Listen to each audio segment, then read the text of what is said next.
रसिक मुरारी जी के गुरुदेव धारंदा नामक स्थान में रहने लगे थे।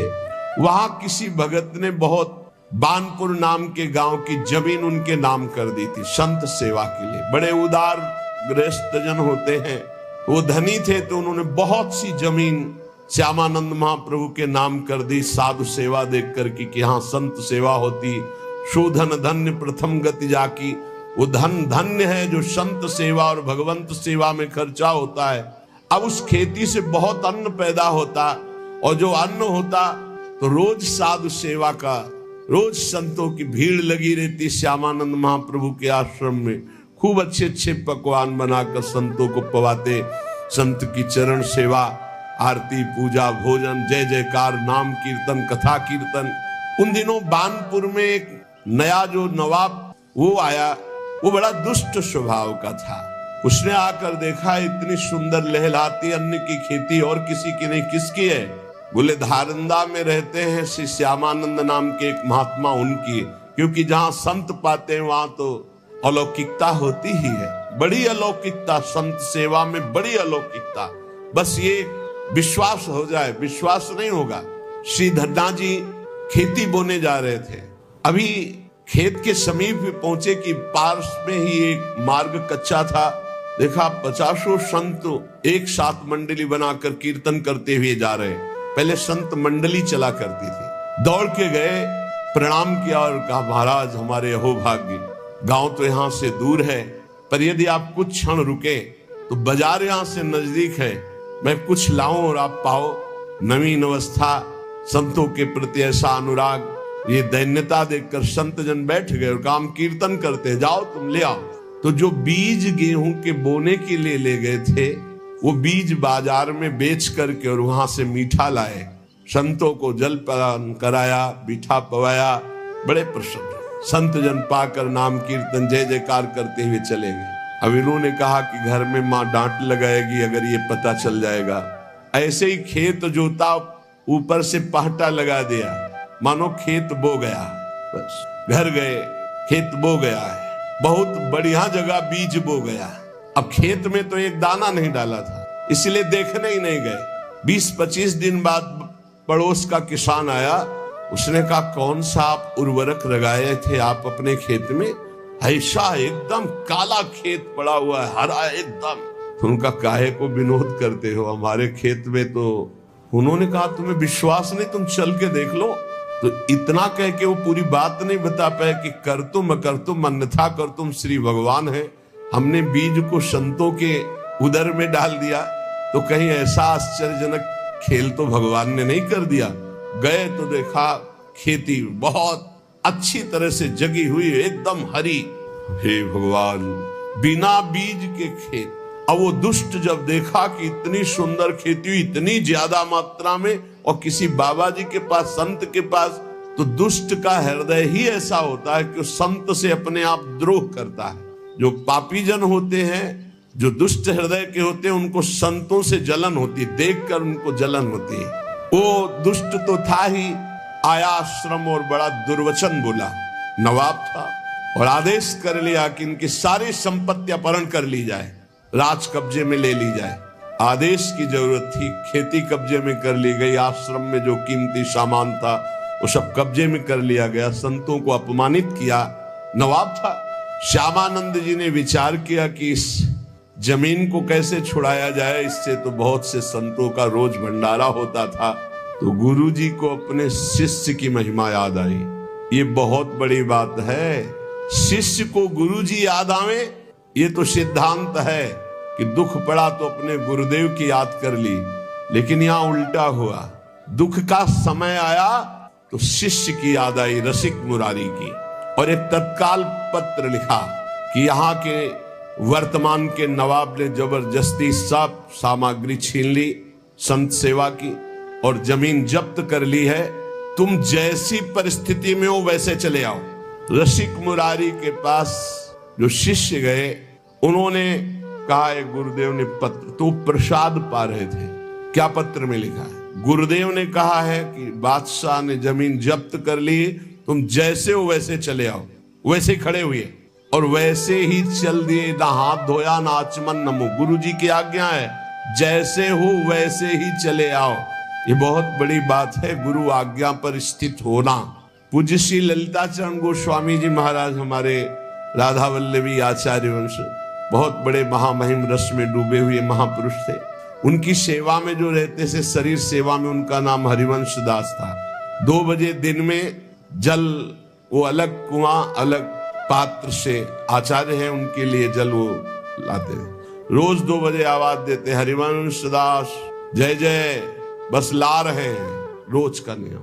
एक दिन हाथ जोड़ के कहा, जय जय बहुत समय होगा, निज मंत्र दे दो। निज मंत्र का अधिकार होता है, से थोड़ी निज मंत्र दे दिया जाता है कि ऐसे निज मंत्र। शरणागत सबका अधिकार है शरणागत होना, लेकिन निज मंत्र के लिए अधिकार चाहिए। चुप हो गए। एक दिन ठीक 2 बजे आवाज लगाई, हरिवंश दास जय जय, यहाँ पानी खींच रहे थे, बाल्टी रस्सी छोड़ दी, वैसे ही आ गए, जय जय पानी लाओ। जय जय पानी कैसे लाओ, बाल्टी तो रस्सी तो कुआं में गई, कैसे? जब आपने कहा यहाँ आओ तो तत्काल छोड़ कर आ गए। तो उनका शाबाश, कल यमुना स्नान करके आ जाओ, निज मंत्र तुम्हें दे देते हैं। रस्सी बाल्टी कुएं में डाल दी, इससे नाराज नहीं हुए, प्रसन्नता हुई कि हुक्म हुआ, आदेश हुआ, आ जाओ। तो ये नहीं कि जय जय थोड़ा रुको, पानी खींच ले फिर आओ, वैसे छोड़ दिया। गुरु आज्ञा, बहुत इसमें सूक्ष्मता है।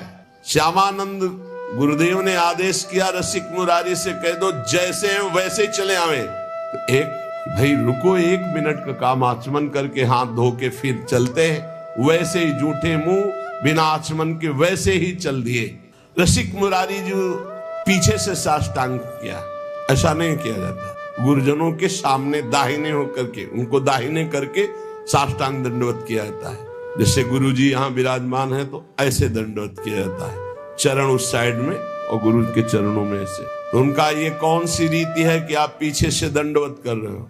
तो बोले गुरु जी दंडवत करना ही चाहिए, इसलिए दंडवत कर रहा हूं, बगैर दंडवत करने योग्य इस समय नहीं हूं, क्योंकि ना तो आचमन किए हूं और ना हाथ धोए हूं, इसलिए मैं आपके सन्मुख कैसे हो सकता हूं। तो वैष्णव होकर आचमन नहीं किए, हाथ नहीं धोए, बोले गुरुदेव आपका आदेश था जैसे हो वैसे चले आओ। श्यामानंद जी आनंद विभल हो गए, आनंद विकल हो गए। तभी सोचो, जब परिस्थिति बिगड़ी तो श्री जी की याद नहीं की, अपने ऐसे प्रिय शिष्य की याद की, क्योंकि पता है कि हमारे शिष्य में कौन सी सामर्थ्य विराजमान है। श्यामानंद जी का हृदय प्रेम से सराबोर हो गया और कहा, अच्छा आचमन करो, हाथ धो और उपस्थित हो, सामने आओ। श्यामानंद गुरुदेव की आज्ञा पा करके रसिक मुरारी जी ने आचमन किया। श्यामानंद जी ने बैठाल के कहा, बेटा साहब यहाँ की संपत्ति अपहरण कर लेगा और जमीन को अपने कब्जे कर लिया है, अगर ये नहीं छुटाई जाती तो हमें उसका कोई दुख नहीं, लेकिन संत सेवा बंद हो जाएगी।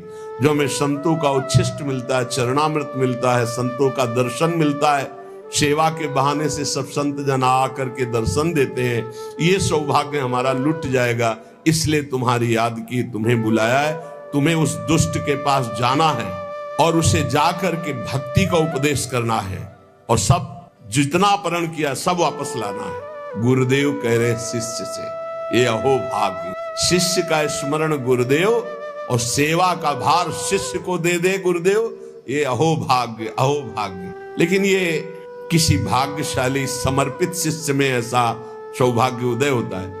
पूरी सेवा दुष्ट के सामने, जहां आपने कुछ नहीं किया, आपके सामने होते होते सब अपहरण कर ले गया, उसके पास रसिक मुरारी को जानते हैं कि जान का भारी खतरा है, क्योंकि दुष्ट है नवाब, हुक्म कर दे तो तत्काल गर्दन उतार दी जाए, ऐसा उसका स्वभाव है।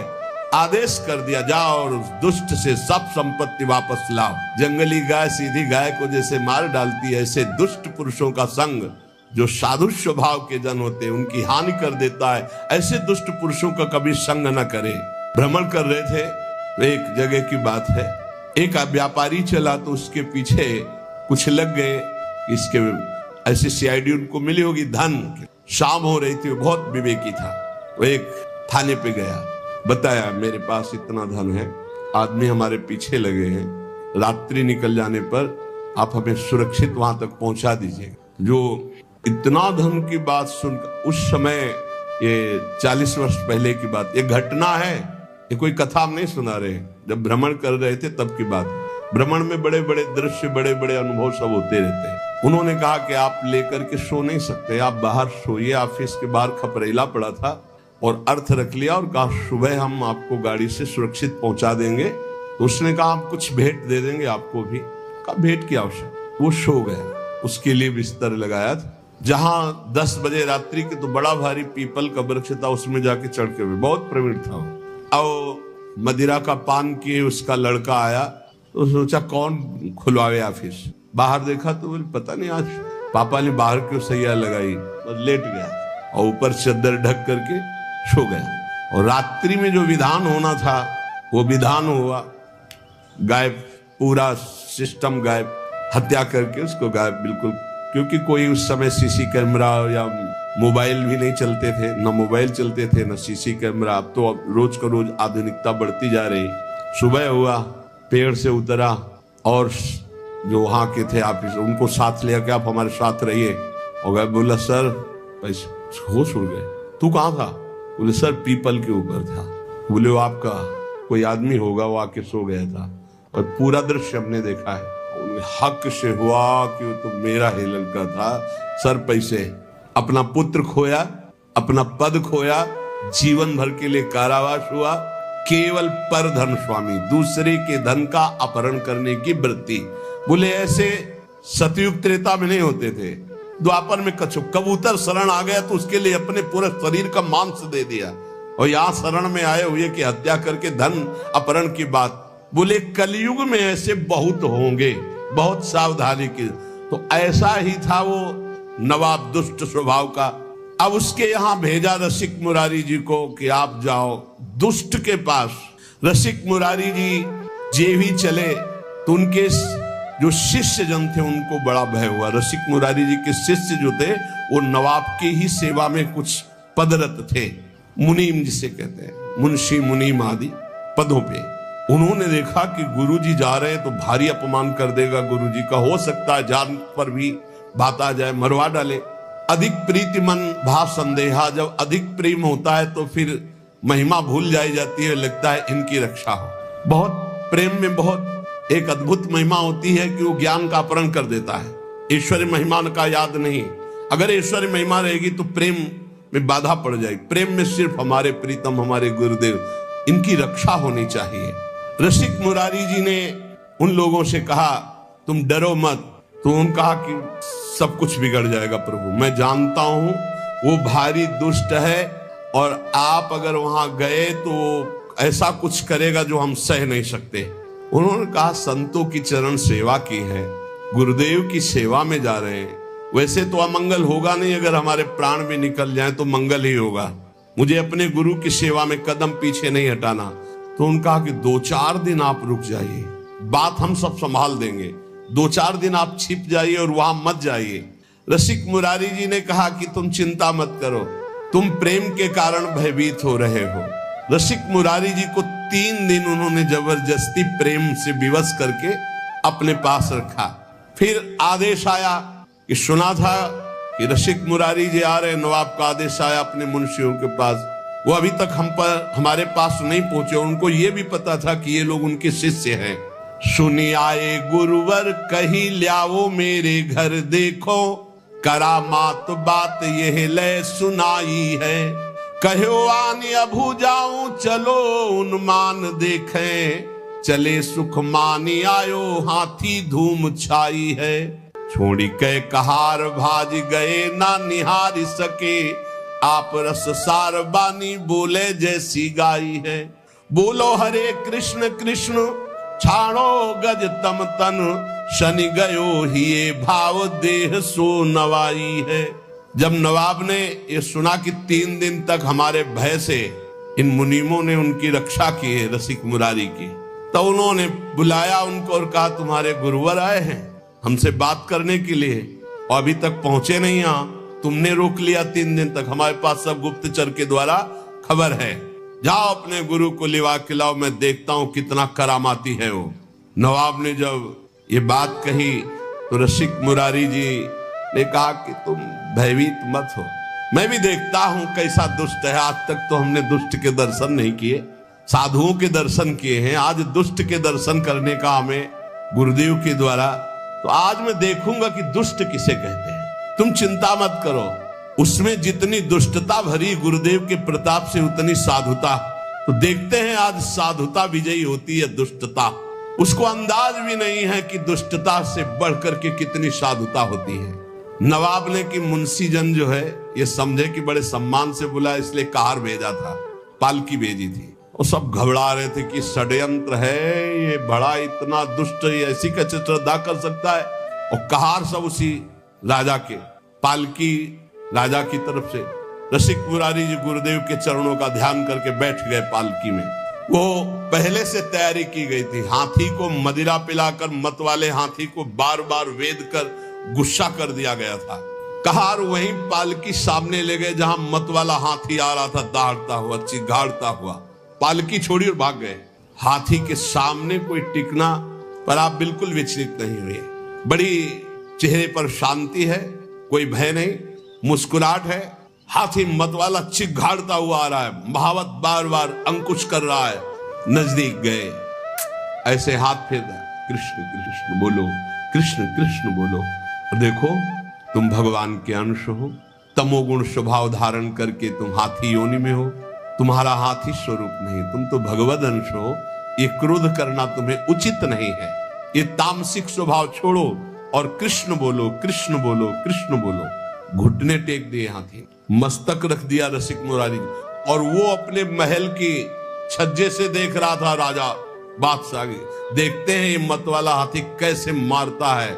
ये जो आ रहे हैं इनके गुरु, देखते हैं इनमें क्या चमत्कार, क्या सामर्थ्य। आज हाथी के पैरों तले कुचलाकर इनको मार डालेंगे। रसिक मुरारी जी ने कहा कृष्ण कृष्ण कहो, कृष्ण कृष्ण कहो। घुटने टेक दिए हाथी ने, मस्तक रख दिया, ये है। और धीरे शब्दों में कहा तुम हाथी नहीं हो, तुम भगवान के अंश हो, भगवान के दास हो। तुम्हें तमोगुणी स्वभाव उचित नहीं है, तुम अपने स्वरूप में आओ। हाथी को उपदेश दिया तो हाथी घुटले टेक दिया, और केवल घुटले ही नहीं, बहे द्रग नीर देख होए गयो अधीर। आप कृपा करी धीर कियो दियो भक्ति भाव है। कान में सुनायो नाम, नाम दे गोपाल दास। माला पहिराई गरे प्रगट्यो प्रभाव है। दुष्ट सिर मोर भूप लखी हुई ठोर आयो। पाए लपटायो भयो हिये अति चाव है। निपट अधीन गांव केतिक नवीन दिए। लिए कर जोरी मेरो फल्यो भाग दाव है। रसिक मुरारी जी के चरणों में सर रख दिया उस मत वाले हाथी ने, और अश्रु प्रवाह करने लगा। अत्यंत प्रेम से ऐसे दुलार कर रहे रसिक मुरारी, और चरणों में ऐसे मस्तक रखे अश्रु प्रवाह कर रहा है। तब आपने भक्ति का उसके हृदय में दान किया। और संतों के पास तुलसी की माला रहती है, तत्काल बड़ी माला जो 108 गले में ऐसे बांध दी, मानो शिष्य बना दिया। कान में भगवान नाम दिया, गले में माला बांध दी, और कहा सुनो तुम्हारा नाम गोपाल दास है आज से। मतवाले हाथी को चेला बना लिया। अरे जब मतवाले मन को चेला बना लेते संत जल, तो हाथी क्या है? सबसे बड़ा मतवाला हाथी मन है, किसी की कोई भी अंकुश बात नहीं मानता। गले में तुलसी की माला पहना दी, कान में कृष्ण नाम सुनाया, और कहा तुम्हारा नाम गोपाल दास है। और वो ये सारा का सारा दृश्य राजा देख रहा था। उसे देख करके अब रहा नहीं गया कि ये कोई चमत्कारिक महात्मा है, और कोई जादू तमाशा चमत्कार नहीं था, तो भगवान नाम का बल है। नवाब अब रहा नहीं गया, दौड़ता हुआ आया और श्री चरणों में गिर पड़ा, लिपट गया और कहा मुझे क्षमा कीजिए, मैं संतों का प्रभाव नहीं जानता था, मुझे क्षमा कीजिए। ये संतों के प्रभाव से दुष्टों का भी परिवर्तन हो जाता है। जितनी जमीन जब्त की थी वो तो वापस कर ही रहा हूं। कई गांव की और जो जमीनें हैं राजकीय विभाग के द्वारा अपहरण की, वो भी मैं दे रहा हूं। वो जमीन दी और कई गांव की और जमीन दी, और हाथ जोड़कर बोला कि मेरे बड़े भाग्य उदय हुए, मेरा पुण्य का पाशा पड़ गया, क्योंकि आप जैसे महान संत के दर्शन हुए। गयो चरणों में लिपट करके रो करके भाव से। ये देखो परिवर्तन है। संत दरस जिम पातक टरे। सिद्ध संत भगवत मार्ग के शुद्ध भक्ति से युक्त हृदय वाले तो दर्शन मात्र से दुष्ट नवाब की बुद्धि बदल गई। यही संत का चमत्कार होता। लौंग इलायची निकाल देना, नारियल का फल निकाल देना, ये तो जादूगर बहुत अच्छी तरह से कर देते हैं। ऐसे भी जादू देखे, अपने हाथ से गला उतार के ऐसे रखे और गला मुस्कुरा रहा है और वैसे खड़े। अरे भैया कितना बड़ा जादू है। ऐसे ऐसे रुमाल करते, कबूतर उड़ गया आदमी। ऐसे करे तो पहले गुलाब का फूल, फिर आग जलने लगी। तो न जाने कितने ऐसे जादू तो जादूगर दिखा देते। संत का जादू क्या है? मलिन मन में भगवान की भक्ति जग जाना। मलिन आचरण करने वाले का परिवर्तन होकर श्री भगवान के नाम रूप लीला धाम में ये संत का चमत्कार जो कहीं नहीं हो सकता, कोई नहीं कर सकता। ये सबसे बड़ा चमत्कार संतों का होता है कि वो मलिन मन को निर्मल बनाकर भगवान में लगा देते। संत दरस जिमि पातक टरे। संत संग हुआ तो संत संग अपवर्ग कर, कामी भव कर पंथ। संत का संग मोक्ष प्रदान करने वाला। देखो दुष्ट राजा का परिवर्तन हो गया। अब भयो गजराज भक्त राज, साधु सेवा साज, संतन समाज देखी करत प्रणाम है। आनी डारे गोनी बन जारन की बारन सो, आए ही पुकारन वे जहां गुरु धाम है। आवत महोत्सव मध्य पावत प्रसाद शीत, बोले आप हाथी सोयो निंद वह काम है। छोड़ी दही रीति तब भक्तन सो प्रीति बढ़ी, संग ही समूह फिरे फैल गयो नाम है। रसिक मुरारी जी ने कृपा करके गजराज का नाम गोपाल दास रखा, भक्त गोपाल दास। अब वो गजराज पीछे पीछे जैसे गाय के पीछे बछड़ा चलता है, ऐसे रसिक मुरारी के पीछे पीछे चल पड़ा। अब तो बड़ा आनंद, संत सेवा होती, प्रसाद जूठन मिलती गजराज गोपाल दास जी को, बड़ा भाव। संत समाज जो संतों को देखते थे ही आगे के पैर तोड़कर घुटने के बल होकर प्रणाम करते हैं। वैष्णव है, चेला है रसिक मुरारी जी के गोपाल दास नाम। जहां किसी संत को देखते बस घुटने टेक देते और माथा रख देते। अब वो बंजारों के यहाँ बोरे के बोरे चावल दाल आदि लाद कर संतों की जमात में जो लाने होते, तो अब चलो गोपाल दास सेवा है, संत सेवा। तो बस जितना भी जो कुछ है वो सब लाद करके गोपाल दास के संत सेवा की सामग्री। कैसा जीवन बदल गया। संतों की जूठन पाते हैं और संतों की सेवा में। एक बार सभी बंजारे मिलकर गोपाल दास जी के गुरुदेव श्री रसिक मुरारी के स्थान पर आकर कहा, ये गोपाल दास जी हमारा माल छान जाते हैं। अब लाना एक बोरा है तो एक बोरा वही साफ कर दिया, उठाया और सब पा गए और एक बोरा लाद करके ले आए। तो बोले घाटा तो हमारा हो ही जाता है। गोपाल दास जी का नियम था कि कभी स्थान में कोई विशेष महोत्सव भोज भंडारा हो, संतों की पंक्ति हो, तो जब सब संत भोजन पाके उठ जाते थे तब आप वहां जाते और चाटते थे संतों का शीत प्रसाद। कितना सौभाग्य हो भाग्य। रसिक मुरारी जी ने कहा कि देखो तुम वैष्णव हो गए हो, सब तुम्हारे आचरण ठीक है, लेकिन एक आचरण गलत है। तुम जो वहां लेने जाते हो उतने लिया करो। तुम ज्यादा दूसरा बोरा का अन्न क्यों खा जाते हो? और एक तो अमनिया है, वैष्णव को अमनिया नहीं खाना चाहिए।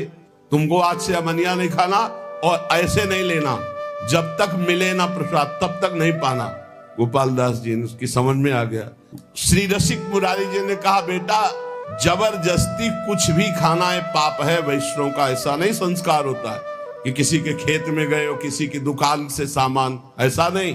गोपाल दास जी ने घुटने टेक करके ऐसे गलती मानी कि मानो क्षमा कीजिए गुरुदेव, आगे से कभी ऐसी गलती नहीं होगी। अब तो संत सेवा में और भगवत उच्छिष्टामृत में बड़ी रति हो गई गोपाल दास जी की, जो हाथी गजराज थे। सब संत इनको खूब दुलार करते। चलो गोपाल दास आज वहां चलते।